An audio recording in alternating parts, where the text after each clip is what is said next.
yok döşekte kalkır kısırma muhtar sultamıza.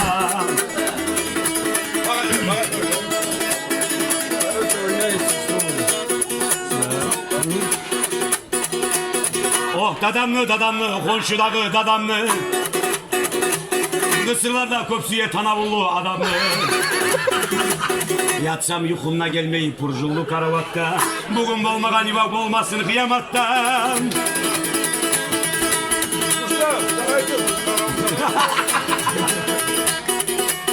Çırbaşlarda boğmay mı cımçıklanı cıyını. Bizin için kalkan mı bu içkini kıyını. Bir yalnızda inanma Sultan Paşa yaşlarını sanavuna. Katın sana söylese bir giydir tanavuna.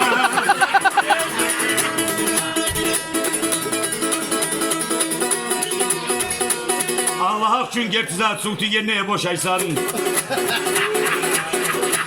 Karap dursa şu kepte koymuzak. Kazmalığa boşaysan. O alırtkan, alağanın alırtkan. Ama seni azdırtkan mı baga altın dişler saldırtkan.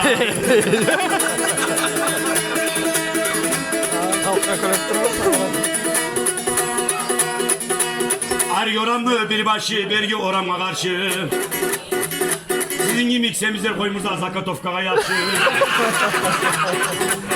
Aklı bir yakşı terem suyunu boylama. Kızlı semizi yakşı da öğretti boynama.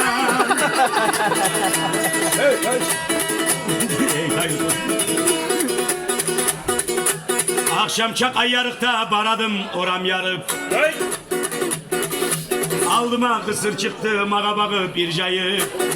Karatkanman gözümü ayırmağa bolmayman. Katın bilse adaşyay geçe üyde yatmayman.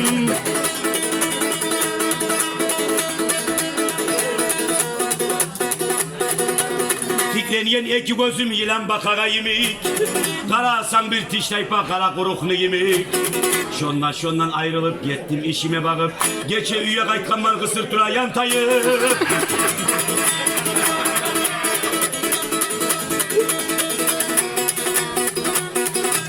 Karadım argi üye, karadım bergi üye. Katın gözye görünmeyi, katın getken üyüne. Oturgan mancavarda bilmeyi ben ne tegenni. Kısır gelip yanıma ne yer paşmansan nedim.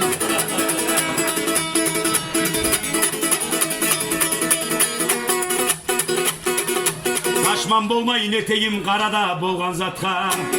Yelke tamurun sınıp yerye gir yetti katka. Şu sözleri de aytıp lahlandırdım kısırını. Tan atıp geleydi çaptım alma katını. Oylaşırız cahiller tarık tugul kavgalar. Üyde katın bartırıp ne yer tarık kısırlar.